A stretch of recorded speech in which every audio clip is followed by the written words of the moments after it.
সুন্দর সাঁতরা মহাশয়, বিশিষ্ট শিক্ষক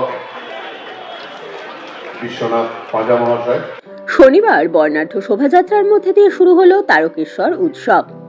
তারকেশ্বরের বিধায়ক তথা আরামবাগ সাংগঠনিক জেলা তৃণমূল কংগ্রেস সভাপতি রামেন্দ্র সিংহ রায়ের উদ্যোগে শুরু হলো তারকেশ্বর উৎসব। তারকেশ্বরের বিধায়ক রামেন্দ্র সিংহ তারকেশ্বর থেকে বিধায়ক হওয়ার পর তারকেশ্বর উৎসবের শুভ সূচনা করেন।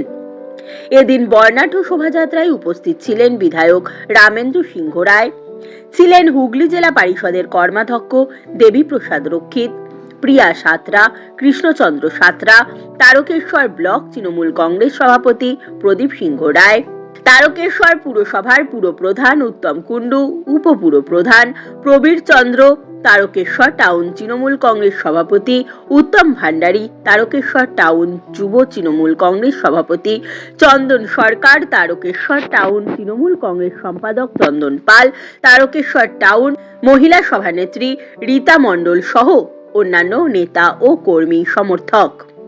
আগামী 1 জানুয়ারি অর্থাৎ 6 দিন এই উৎসব চলবে। এ বিষয়ে তারকেশ্বরের বিধায়ক রামেন্দ্র সিংহ রায় জানান, 1 জানুয়ারি বৃহস্পতিবার তৃণমূলের প্রতিষ্ঠা দিবস উপলক্ষে এদিন সকালে পতাকা উত্তোলন এবং রক্তদান শিবির এবং বিকেলে কম্বল বিতরণ অনুষ্ঠানের আয়োজন করা হয়েছে। তারকেশ্বর টাউন ও ব্লক তৃণমূল যুব কংগ্রেসের এই উৎসব এবছর 5ম বর্ষে পা দিল।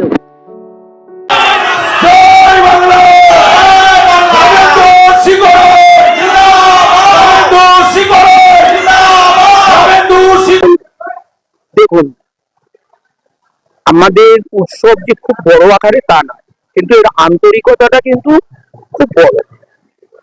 এই যে যারা দেখতে পাচ্ছেন বা যারা শোভাযাত্রায় ছিল দেখেছেন, বাড়ির মেয়েরা পর্যন্ত বেরিয়ে এসেছে, তারা লক্ষ্মীর ভান্ডার পাচ্ছে, তারা একটা কার্টুন তৈরি করে নিয়ে বেরিয়েছে, কন্যাশ্রী পাচ্ছে সেটা নিয়ে বেরিয়েছে, কেউ রূপশ্রী পাচ্ছে সেটা নিয়ে বেরিয়েছে, খাদ্য সাথী পাচ্ছে, তারপরে কৃষক বন্ধু পাচ্ছে, সবাই আপামর জনসাধারণ বেরিয়েছে। কারণ বাংলার যে সংস্কৃতি, বাংলার যে কৃষ্টি, এটা ভুলবার না। এই সারা ভারতবর্ষকে পথ দেখায়, সারা বিশ্বের মানুষ একে স্যালুট করে। তাই এইটার মধ্যে দিয়ে সেই জায়গায় আজকের এই উৎসবের মধ্য দিয়ে আমরা এই বার্তা তারকেশ্বরে দিতে চাই। মমতা বন্দ্যোপাধ্যায় তিনি 11 সালে পরিবর্তন এনেছেন। তার প্রথম কথা ছিল বদলানো। বামপন্থ পিরিয়ডে 52,726 জন মানুষ রাজনৈতিক ভাবে মারা গেছে। তাহলে আর একটা রক্তক্ষয়ী দিন ফিরে আসে, বাংলা রক্তাক্ত হয়। তিনি খুব বুদ্ধিমত্তার সাথে বললেন বদলানো, বদল ঘটিয়েছ, এইবার উন্নয়নের মধ্য দিয়ে আমরা ভারত সেরা হব, আমরা পৃথিবীর কাছে পৌঁছাবো। ইতিমধ্যে 15 বছরে 95টা প্রকল্প তিনি মানুষের জন্য করেছেন, কোনো বাদ বিচার করেননি। কে তৃণমূলকে ভোট দিল কে দিল না সেটা বড় কথা নয়, সবাই যাতে এই প্রকল্পের আওতায় আসে, তারা যাতে উপকার পায়।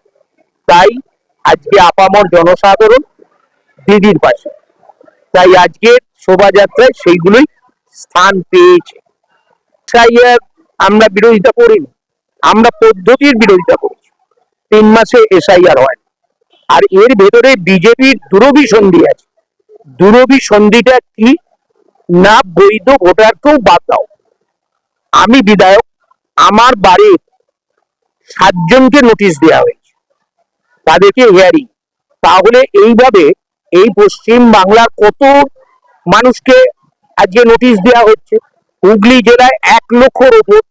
যদি এই দুরভিসন্ধিতে তারা প্রকৃত ভোটারকে বাদ দিতে চায়, এটা বাংলা, এই ব্রিটিশ তাড়িয়েছে, ইংরেজ তাড়িয়েছে, এরা 34 বছরের সিপিএম কে তাড়িয়েছে। এত সহজে কিন্তু এটা করতে পারবে না।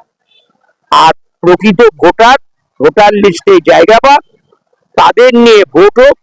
294টার মধ্যে 250-র উপর সিট মমতা বন্দ্যোপাধ্যায় পাবে। আজকের দিনে বললাম, দেয়ালে লিখে রাজনৈতিক দলের কর্মসূচি থাকে, জনসংযোগের একটা পদ্ধতি থাকে, সেইগুলো তিনি বলেছেন। গতকাল আমাদের সঙ্গে ভার্চুয়াল সভা করেছেন, দুটো প্রকল্প লঞ্চ করেছেন।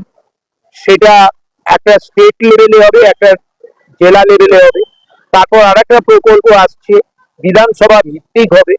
তো এইগুলো হচ্ছে তো জনসংযোগ।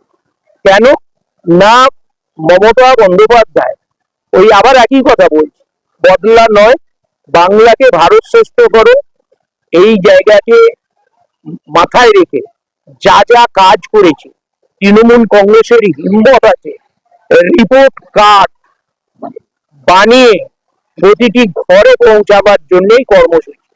যদি হিম্মত থাকে 12 বছরে বিজেপি এই ভারতবর্ষের জন্য কি করেছে, এই বাংলাকে কি করেছে, তাদের কর্মীদের নামিয়ে মানুষের কাছে যা, মানুষ তাদেরকে বসার জায়গাটা পর্যন্ত দেবে।